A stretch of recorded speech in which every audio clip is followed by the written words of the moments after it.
Hello everyone. Thank you for watching our video. We are the St. Francis University Enactus team, and we are so glad to be with you today. Throughout this presentation, we will be using the following scenario. Paul Brown has been a cashier at Giant Eagle for 4 years. However, he is ready for something new. He is applying to be a cashier at Walmart. He is contacting Mr. Smith about this position. If you have any questions throughout this presentation, please jot them down and feel free to email us. We will attach our email at the end of this presentation. To start, my name is Anna, and I'm going to show you how to navigate Google Gmail.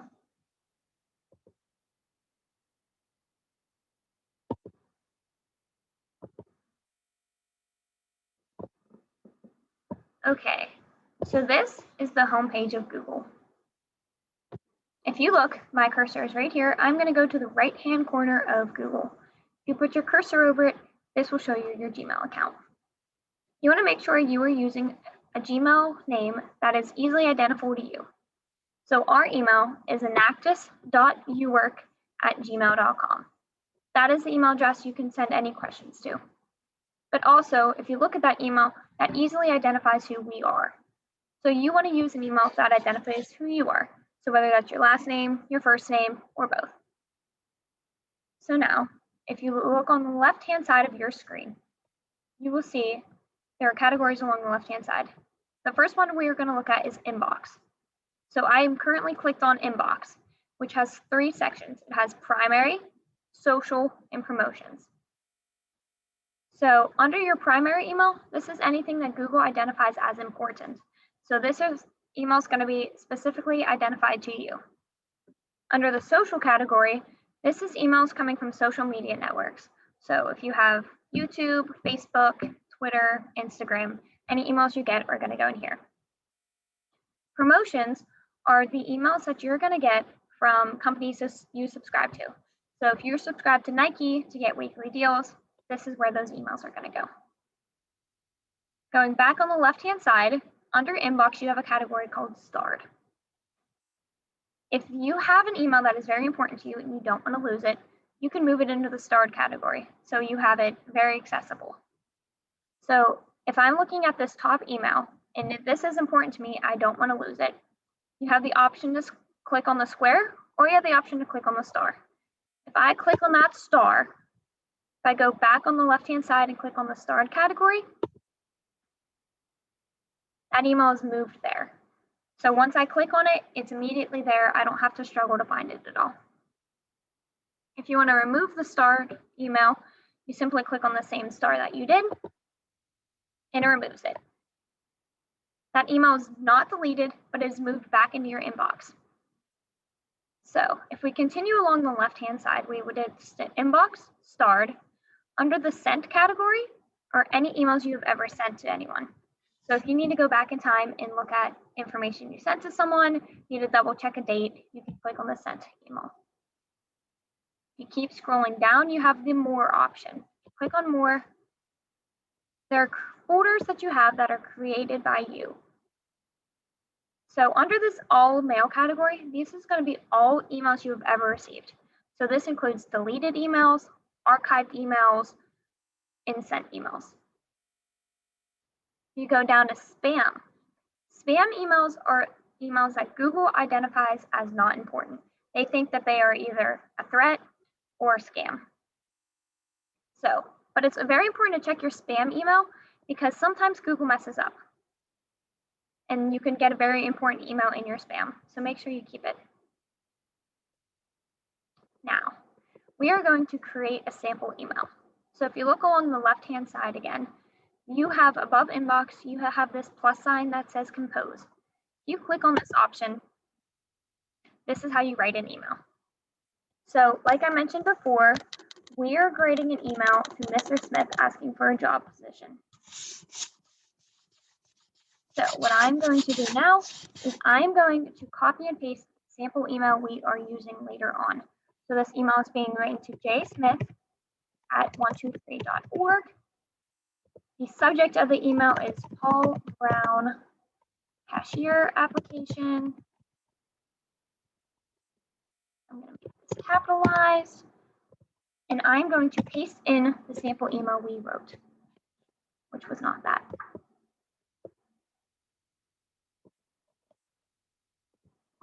There we go. Now, you don't have to worry about this because I just pasted this in. If you are sending this email, if you're writing this email and you're still unsure if you want the position or you're not comfortable with what you said, but you don't want to lose your work, you have the option to click this X button. If I scroll my cursor over it, it says save and close, you notice. So if I push this button, if you look on the left-hand side now, the drafts button is highlighted and with the number 1 next to it. So if I click on that, your email is saved right there. Now, if you're ready to send it, but it's an inappropriate time to send it, which you will learn later on, you have the option to schedule send. So if you look down at the blue button where it says send, if you're ready to send it on the dot, you can push that send. But if you want to wait and schedule it at a specific time of the day, you can push this blue drop-down button that says schedule send. So say you are ready to send this email at 10 o'clock at night, but you don't want to send the email until 8 o'clock in the morning. If you have something going on at 8 o'clock in the morning, this is what that could be helpful for. So if you push pick date and time, you can send this email and select the date. So I'm going to pick February 17th, and I'm going to make the time 8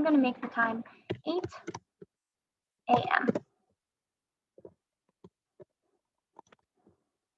There we go. Now, if I push this schedule send, you see the number 1 from drafts got put into the number 1 in scheduled. So if I click on that, it's scheduled to send February 17th at 8 a.m.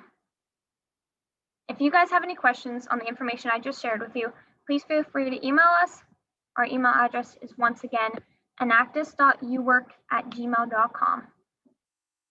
Now I'm going to toss the screen to Hannah, and she will show you how to make a Gmail signature.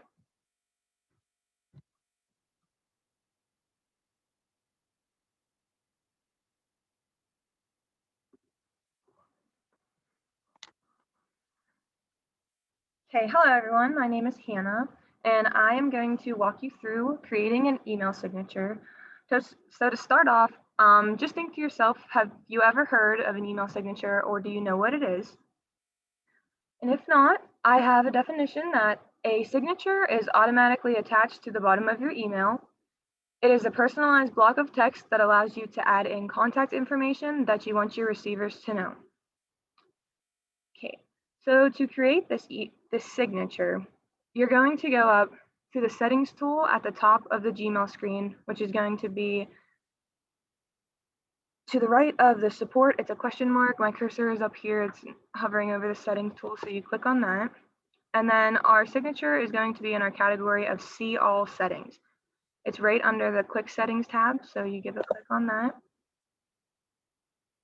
And when that loads, this is all of the settings that are in Gmail, which there's a lot of them. And so we have to find where the signature is. So it's near the bottom. So if you just keep scrolling down, eventually we'll get there. Okay.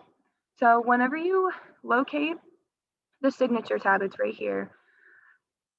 There's already one in here that we have for our Enactus. But the good thing about Gmail signatures is you can create as many as you would like.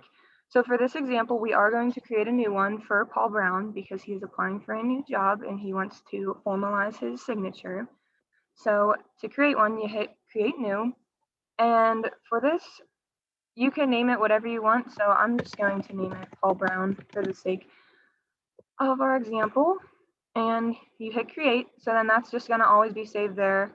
And for this, I always start by putting on a name. So Paul Brown is his name. And for this, I'm going to scroll over top and highlight his whole name.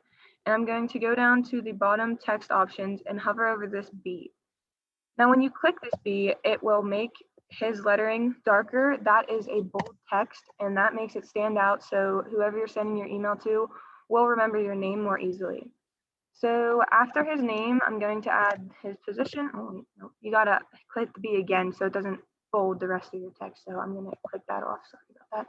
So then he is a retail cashier currently. So I'm gonna put that under there because that's his credential. And then You can add in your phone number, and then a LinkedIn if you have a LinkedIn profile. Okay. So you can add in any other link that you want, a social media link, or another email if you have another email you want to use, or even another phone number. You don't have to add a phone number, just whatever contact information you'd like your receiver to have, you can put that on there. Because with this signature, it's going to automatically appear at the end of any email you send unless you change that. So after we completed this, we're gonna go down to the bottom. And anytime you edit anything in your settings, you have to hit save changes or nothing will save. So I'm gonna click save changes. Okay, so then to show you what happens with the signature, I'm gonna hit compose again, like we're starting a new email. And, oh wait, it did not come up. Wait 1 second, I gotta see what happened there. So I gotta go back into my settings because I must have not have added something on there. Okay, this is actually kind of worked out. So under signature defaults, this section right here, you see 2 tabs: for new emails use and only reply forward use. So it was set to no signature, so I didn't even have a signature set. And you can see that both of our saved signatures are underneath here, so I have to make sure I click on the Paul Brown one, and now it will go in there. So scroll down to the bottom again, make sure you save your changes. Okay, so now we're gonna compose, and then it's automatically on there. So then just an overview of other things that you could include in an email signature. Any type of certification you have received, like a college degree or any exam certifications you have, another email address, as I mentioned before, another media profile, or any important relevant past experience. You do not want to put a social media account link if your profile is not groomed to professional standards, which we will be covering at a later date. But this means that you don't want to have inappropriate posts or other things that you do not want a potential employer to see. You always want to keep your signature serious. It is a professional form of contact, and it lets the recipient get a better understanding of you without meeting you. And as Anna mentioned before, if you have any questions, just send us an email and we'll be including our email link later in our presentation. So lastly, I'm going to hand it over to Elena, and she's going to show you the proper way to compose a professional email.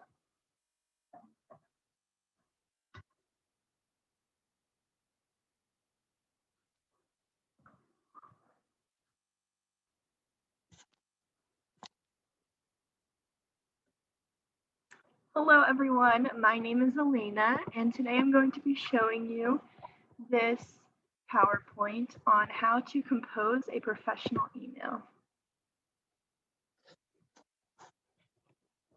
So first, for your email, you're going to want to give it a subject. The subject is the first thing that the receiver will see and catch their attention. It's kind of like the title of your email, and you want this to be enticing and convincing so that the receiver will open it, and be specific so that they know what you're talking about within your email. An example of a subject you could use is registration for county conference. In this subject, we see what you're trying to achieve and what it is regarding. For a job interview, you might want to use your name with no nicknames and the position you're applying for. For the example we're using today, you would use Paul Brown cashier application. Next, you're going to address your receiver. This is the first part of your email before the body, and the receiver is who the message is being sent to. An appropriate greeting when addressing the subject is hello, good morning, good afternoon, good evening. And you want to be sure that you're using the greeting at the appropriate time of day. From 6 a.m. to 11 a.m. is good morning, 12 p.m. to 4 p.m. is good afternoon, 5 p.m. to 8 p.m. is good evening. You also want to use formal titles. Whenever you're unsure of the specific title, use Mr. or Ms. Whenever you are not sure if the female is married or not. And then you want to end the greeting with a comma. Our example for the example we're using is good afternoon, Mr. Smith. You see, it is before 5 p.m., after 11 a.m., So we're going to use good afternoon. Mr. is our formal title. Smith is obviously his last name, and we have a comma. Throughout your email, the spacing is going to be important. You want to hit enter twice after each paragraph, and after the closing words, you want to hit enter once. Your enter button is right there where the arrow just popped up on your keyboard, so maybe locate that now so you know where it is. And then here is our example for how your email will look thus far. Here we have the subject, which is the title, Paul Brown Cashier Application, and we also see it here.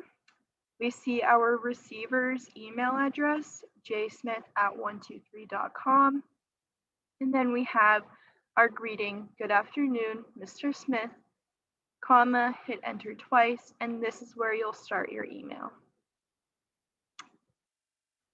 Your general tips for the professional email is you want to write with a positive attitude.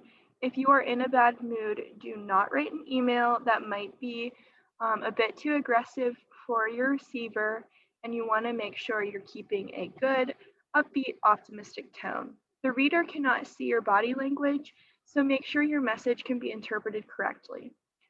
Also, you want to avoid slang and contractions. Replace thing, yins, y'all, ain't, can't, it with specific ideas or objects. You all, are not, cannot. You just don't want that to make your email less formal. You also don't want to use emoticons. Avoid any form of emoji or facial character like smiley faces, hearts, or even like emojis if you're sending an email on your phone. And then you want to provide proper spacing throughout each paragraph and throughout your email. So next we're going to begin the body of your email. First, you want to state your intentions in the first paragraph. Be direct but not too aggressive. You do not want to say, I deserve this position because, but rather, I'm emailing you in regards to. You want to keep the introduction short and to the point. Write a clear, concise sentence that will allow the reader to establish who you are and why you're contacting them. For a job interview, here's an example. You want to introduce yourself and what you're applying for. So our first sentence will be, my name is Paul Brown, and I'm responding to your call for new cashiers. Next, you're going to divide ideas into paragraphs. When writing the content of your email, split thoughts into different paragraphs. Only discuss one topic per paragraph. This will allow an easier flow of information for the receiver to view. They want emails to be quickly read, and they just want everything laid out directly for them. So the simpler, the better. Then your sample paragraph breakdown is first you're going to have your introduction paragraph where you introduce yourself and the main idea or topic of your email. The second and so on paragraphs are your elaboration paragraphs to further explain why the email is being written, what you hope to achieve, and you can include your qualifications here. Your last paragraph is going to be your concluding paragraph, which we will get into in a minute. Here we go with your concluding paragraph. You want to thank your receiver for taking the time to read the email. They're not obligated to open it, so make sure they know that you are grateful that they did. So a sentence you can include that will kind of express your thankfulness is, thank you for taking time out of your busy day. And then you want to add a sentence to seem interested and intrigued in what they might reply. So this shows the receiver you are serious about your message and want to further the conversation. A few examples for that is, I hope to hear from you soon, or I look forward to speaking with you soon. Next, you're going to want to add your closure. A few examples is thank you, sincerely, be well, all my best, comma, hit enter once and sign your full name. Next, I'm going to hand it over to Hannah to go over an example with you guys.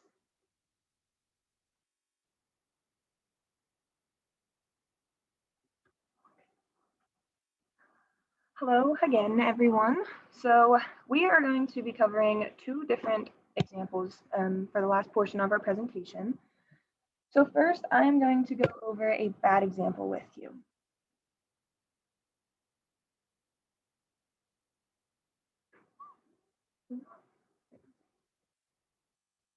Okay, never mind. Sorry, you already skipped to it. I'm sorry. Okay, so this is the bad example on the screen already. Sorry about that. So I'm just going to read it out loud to you real quick. So Paul Brown is sending it to jsmith123@gmail.com, and the subject that he put it, want a job. Hey John, I could really use a job right now. Think you could hook me up? IDK if you're hiring or whatever, but you seem like a nice guy who wants to help a fellow Pennsylvanian out. I worked at Giant Eagle for a while, but it wasn't for me. It was all right, but they didn't pay me enough and my boss was a jerk. I know how to use a register and have experience with money, so I could fit right in. Please help a guy out. Drinks on me if you hire me. Catch you later, Paul. And then you can see the email signature that we created at the bottom. So I strongly encourage you guys to pause this video for a second and go through what you think is bad about this. So if you just want to pause that right now. Okay, so to go over a lot of things that are wrong with this email. To start, in your subject, your introduction, your remarks, don't simply just say hey, especially whenever it's professional. The only time you could ever use that is if you're just emailing a friend for something simple. But in professional emails, you want to use hello, good morning, good afternoon, like Elena discussed. So also in this email, the receiver was addressed using his first name, which, as we talked about, you want to use proper titles. So this would be Mr. Smith, not John. And then there's a lot of slang throughout it. So you could see IDK, is in there. There's just a lot of things that are not working well. It is a very casual and overall informal tone for the email, and that is not good for a job application. It seems as though he is begging throughout this. He is saying drinks on me if you hire me, so please help a guy out. That just is very informal, and you don't ever want to beg. You want to list your qualifications in a way that come off as professional. He talked about pay in this email, like saying that his past employers did not pay him enough, which you don't ever want to say that. And they also called out their former employer, saying that he was a jerk, which that doesn't look good to future employers, because you don't ever want to use very informal language or just talk negatively about people in that tone. And there's also an emoji that is used in there after drinks on me if you hire me, and it's a winky face. Emojis, as we said before, are just not proper. And punctuation is not great throughout.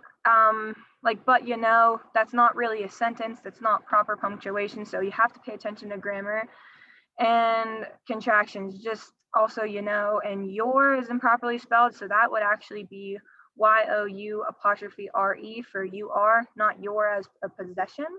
And then I want to cover a couple good things about this email. So the spacing and the formatting is very good. It looks good, looks clean. For the most part, one idea per paragraph, he kept to that. There's a signature, as we talked about and we created, that's automatically on the bottom. So Paul really didn't have to do anything there. That was just automatically there for him. And he mentioned his past experience. It wasn't in the most professional way, but he did mention that he did work at Giant Eagle, and that kind of helps with what he is applying for. But overall, this is not the email you want to use. So then Anna is going to show you guys what an email should look like.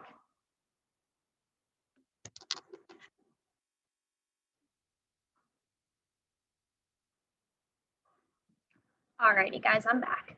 So this email obviously wasn't very professional or good. So now we're gonna look at an example of a good one. This is the email that I actually pasted into my first example I showed you. So if you look, he's sending the email to the correct email address. The subject of the email is proper. It is using his full name and why he is sending the email. So Paul Brown, cashier application. And now I'm going to read you the email. Good morning, Mr. Smith. I hope this email finds you well. My name is Paul Brown, and I am responding to your call for new cashiers at Walmart. I believe that I would be a great asset to your organization and could provide the necessary skills to succeed.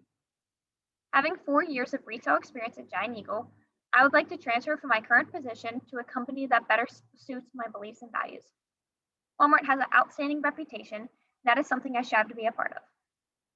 As mentioned above, I've been in retail for 4 years. I am up to date with register technology, communication skills, and customer service. I feel that I will sufficiently fit the role outlined in the job description attached to your website. Thank you for your time and consideration. I hope to hear from you soon. Sincerely, Paul Brown. So, if you guys want to pause the video right now and take note of everything that's done well in this email, feel free. Or if you want to listen to me as I explain them right now, you're also welcome to do that. So throughout this email, the spacing is perfect. In the last email, the spacing was also good. So you have 2 good examples of spacing. In the subject, he is specifically saying who he is and what he wants, which is very important to do. When he is addressing the receiver, he is using Mr. Smith. He's using a professional name, and he is using not a first name like the last email was. He is also using good morning, which is a formal, way more formal than hey. In the first email, he is coming in with a transition. I hope this email finds you well. Having a sentence like that, a little buffer sentence, helps soothe into the email. He is saying exactly who he is and why he is sending this email. My name is Paul Brown, and I'm responding to your call for what cashiers at Walmart. He also throws in a sentence to say why he thinks he would be a good asset. So he's explaining that I think you should consider me for this position. In the next paragraph, he is explaining what experience he has. So he is saying that he's been at Giant Eagle for 4 years, and he's saying why he wants to transfer out. Take note that he is not bashing his old employer. He is saying he wants to switch to a company that better suits my beliefs and values. So rather than bashing Giant Eagle, he is encouraging Walmart, and he is complimenting Walmart in a way. He says Walmart has an outstanding reputation, and that is something I strive to be a part of. In the last paragraph, he's saying what he knows, what skill sets he has. So he's saying again that he's been in retail for 4 years. He's up to date with register technology, communication skills, and customer service. By adding those skill sets in there, that shows Mr. Smith what he can do, what he knows currently, and what he can bring to the company. I feel that will sufficiently fill the role outlined in the job description attached to your website. So he is saying that I know you are hiring because I looked and I did my research. I found the job description on your website, and I'm reaching out to you based off of that job description. Once again, like Elena mentioned, it's very important to thank them for their time. They're not obligated to read your email at all. So by adding thank you for your time and consideration at the end, it's a very nice way to end. I hope to hear from you soon. Shows that you are anxious, you are excited, you are eager to get this position. Sincerely, Paul Brown. So he is ending it with sincerely, which is very formal closure, and his full name. And once again, at the bottom of this email, there is also the email signature right here that Hannah was explaining to you guys. So if you liked what we showed you in this presentation today, these are some additional links you could use to help find more information to continue learning or to add to what we've taught you today. If that's all, if you guys don't have any questions, well, if you do have any questions, you can email us. Our email is enactus.uwork@gmail.com. enactus.uwork@gmail.com. Thank you guys again. We hope everyone is safe and healthy.